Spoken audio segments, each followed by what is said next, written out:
नमस्कार दोस्तों, आप सभी पर माँ का आशीर्वाद और बजरंगबली की कृपा सदैव बनी रहे। मनोकामनाओं की पूर्ति के लिए, विशेष अनुष्ठानों के लिए और दुर्लभ सिद्धियों को प्राप्त करने के लिए गुप्त नवरात्रों के 9 दिन और 9 रातें बहुत खास हैं, बहुत सिद्धिदायक हैं। गुप्त नवरात्रि का समय एक अनमोल उपहार है शक्ति के साधकों के लिए, जिस समय की गई कोई भी पूजा, कोई भी साधना, कोई भी पाठ कई गुना ज्यादा फल प्रदान करता है।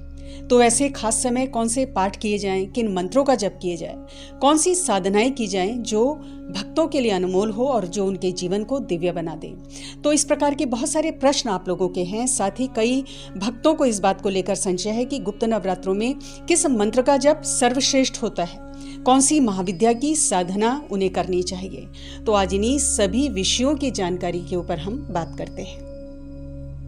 गुप्त नवरात्रों में किस मंत्र का अनुष्ठान करना है, वैदिक मंत्र हो, शाबर मंत्र हो या तांत्रिक मंत्र हो, किस मंत्र का अनुष्ठान करें। तो दोस्तों, गुप्त नवरात्रि में किसी भी एक मंत्र का अनुष्ठान आप उठा सकते हैं, इसका अधिकतम जप कर सकते हैं। चाहे वैदिक मंत्र हो, शाबर मंत्र हो, चाहे बीज मंत्र हो, ये सभी सर्वश्रेष्ठ फल देते हैं। विशेषकर बीज मंत्रों का जप इन दिनों बहुत फलदायी होता है। माँ भगवती के जिस भी स्वरूप का मंत्र आप उठाना चाहते हैं या किसी विशेष मंत्र की सिद्धि या अनुष्ठान आप करना चाहते हैं तो गुप्त नवरात्रों में इसका अधिकतम जप करना चाहिए। इसके अलावा बीज मंत्रों का यदि इस समय अधिकतम जप किया जाए तो वो अलौकिक कार्य करते हैं। बीज मंत्र सभी मंत्रों के प्राण स्वरूप हैं, ऊर्जा का स्रोत हैं। अपने छोटे से स्वरूप में देवी देवताओं की असीमित ऊर्जाएं ये समेटे हुए हैं और बीज मंत्रों का जप देवी देवताओं को अतिशीघ्र प्रसन्न करता है। तो आप बीज मंत्रों का भी जप कर सकते हैं। जीवन में आपके कोई भी कठिन समय है, आर्थिक संकट है, असाध्य रोग है जो ठीक नहीं हो रहा है या अन्य कोई भी समस्या है, तो बीज मंत्रों के जप से इन सभी समस्याओं से मुक्ति मिलती है और जीवन सकारात्मक हो जाता है। जिस प्रकार एक विशाल बीज से विशाल वृक्ष बनता है, एक बीज के अंदर एक संपूर्ण वृक्ष छुपा हुआ होता है, उसी प्रकार एक बीज मंत्र भी अपने अंदर अपने देवता की, अपनी देवी की संपूर्ण ऊर्जा को समेटे हुए होता है। यदि आप ऊपरी हवा तंत्र बाधा से पीड़ित हैं, शत्रु भय आपको सता रहा है, आर्थिक समस्याएं आपको हैं, गंभीर बीमारी है, तो माँ काली के मंत्रों का जप करें। माँ काली का बीज मंत्र क्रींग है, इसका जप करें। ऐसा करने से सभी प्रकार के भय, ऊपरी बाधा, शत्रु आदि से मुक्ति मिलती है और माँ की भरपूर कृपा मिलती है। जीवन सुखमय हो जाता है, शांतिमय हो जाता है। क्रींग बीज मंत्र में प्रचंड शक्ति है और यदि गुप्त नवरात्रों में इसका अधिकतम जप किया जाए तो हर चीज संभव हो जाती है। संपूर्ण मनोकामनाओं की पूर्ति होती है। समस्त चक्रों को ये मंत्र जागृत करता है। माँ को अनुभव करने में, माँ के दर्शनों के लिए ये मंत्र बहुत प्रभावी है। विद्या की प्राप्ति के लिए और धन की प्राप्ति के लिए, भौतिक सुखों की प्राप्ति के लिए माँ तारा के मंत्र का जाप करें। माँ तारा का बीज मंत्र स्त्रीम है, इसका जप करें। माँ कमला के बीज मंत्र का जप कर सकते हैं। माँ भुवनेश्वरी के मंत्रों का जप भी आपको धन, धान्य, भौतिक सुख सुविधा को प्रदान करने वाला होता है। और माँ भुवनेश्वरी का जो बीज मंत्र है वो हींग है। राजनीति में सफलता चाहिए, मुकदमे में सफलता चाहिए तो माँ बगुला मुखी का बीज मंत्र बहुत प्रभावी होता है। वशीकरण के लिए माँ मातंगी का बीज मंत्र बहुत प्रभावी होता है।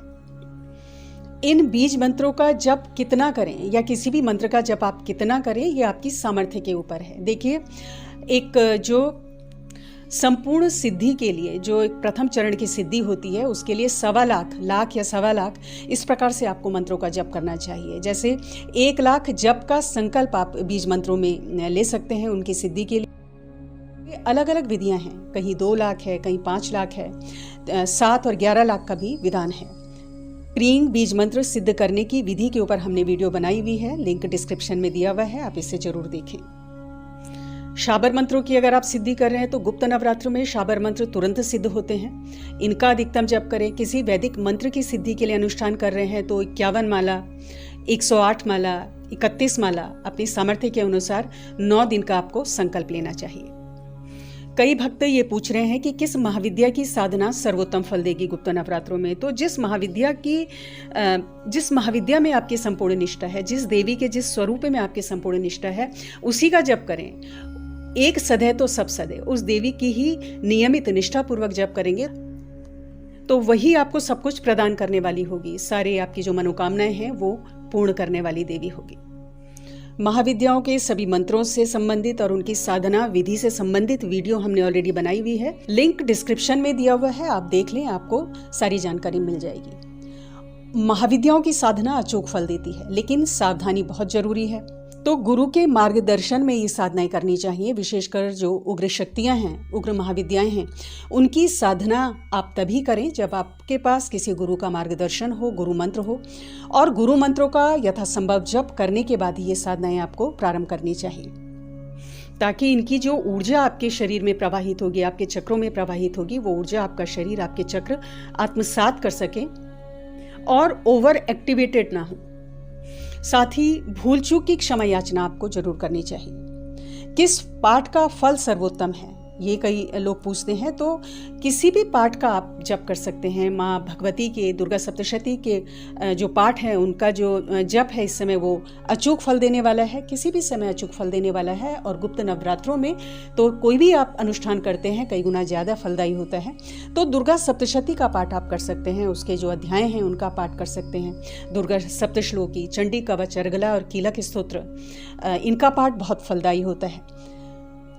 और संपूर्ण दुर्गा सप्तशती का पाठ कई भक्तगण नहीं कर पाते हैं, तो सिद्ध कुंजिका स्तोत्र का आपको जरूर जप करना चाहिए। साथ ही सिद्ध कुंजिका मंत्र की कम से कम एक माला का जप आपको इन दिनों जरूर करना चाहिए। सिद्ध कुंजिका जो स्तोत्र है और जो सिद्ध कुंजिका मंत्र है, इसमें दोस्तों माँ के 9 स्वरूपों की संपूर्ण शक्तियाँ समाहित हैं। 10 महाविद्याओं की शक्तियों से ये ऊर्जित है और ब्रह्मा, विष्णु, महेश, माँ लक्ष्मी, माँ सरस्वती, माँ काली की ऊर्जाओं से मंडित अभूतपूर्व पाठ है दुर्गा सप्तशती का सिद्ध कुंजिका स्तोत्र, जो जीवन के हर दुख को काटने की क्षमता रखता है। तो सिद्ध कुंजिका स्तोत्र का 9 दिन का आप जप करें, और 9 दिन के अलावा प्रथम दिन से, गुप्त नवरात्रों में प्रथम दिन से शुरू करके आप इसका 11 दिन, 21 दिन और 41 दिन का भी संकल्प लेके कर सकते हैं। तो ये तो बहुत ही ज़्यादा प्रभावी होगा। सारे बिगड़े काम बनाने वाला, इस तरह का अगर आप पाठ करते हैं तो सारे बिगड़े काम बनाने वाला ये पाठ आपके लिए होगा। पूजा विधान किस प्रकार करना है, इसकी जानकारी मैं पहले वीडियो में दे चुकी हूँ कई बार। पूजा विधान में जो नित्य का पूजन है वो आपको अवश्य करना है, क्योंकि कई भक्त पूछते हैं कि जो नित्य का पूजा विधान है वो भी इन दिनों करना है कि नहीं, या सीधा माँ विद्याओं की साधना करनी है। तो ऐसा नहीं है। नित्य का पूजा विधान आप करें, जैसे गुरु पूजन है, गणेश पूजन है, ओम नमः शिवाय का आपको जरूर जप करना है, बटुक भैरवनाथ की एक मंत्रमाला आपको जरूर जप करनी है। साथ ही अपनी भूल चूक के लिए नित्य आपको क्षमा याचना करनी है। और महाविद्याओं की साधना कर रहे हैं तो कुछ विशेष सावधानियां आपको जरूर रखनी है। किसी भी प्रकार के गलत आचरण से, गलत आहार विहार से आपको दूर रहना है। जितना हो सके आपको मिथ्या बातें नहीं करनी है, कम बोलना है। और विशेषकर जब आप पूजा के बाद उठते हैं सुबह और संध्या में, तो उसके बाद आपको अधिक से अधिक मौन रहना है। मांसाहार, मदिरापान आदि इन सब चीज़ों से दूर रहना है। और रात्रि को अगर ये साधनाएं करते हैं, माँ विद्या की साधना का सर्वोत्तम समय अगर रात्रि को करते हैं आप ये साधनाएं, तो बहुत तीव्र परिणाम आपको देखने को मिलेंगे और बहुत जल्द जीवन में, आपके जीवन में इसका प्रभाव आपको देखने का मिलेगा। तो आज की वीडियो में इतना ही दोस्तों, मुझे आज्ञा दें। अगली वीडियो में बहुत जल्द मिलती हूँ। तब तक के लिए अपना ध्यान रखें, स्वस्थ रहें, खुश रहें, मस्त रहें। जय माता दी, जय बजरंगबली।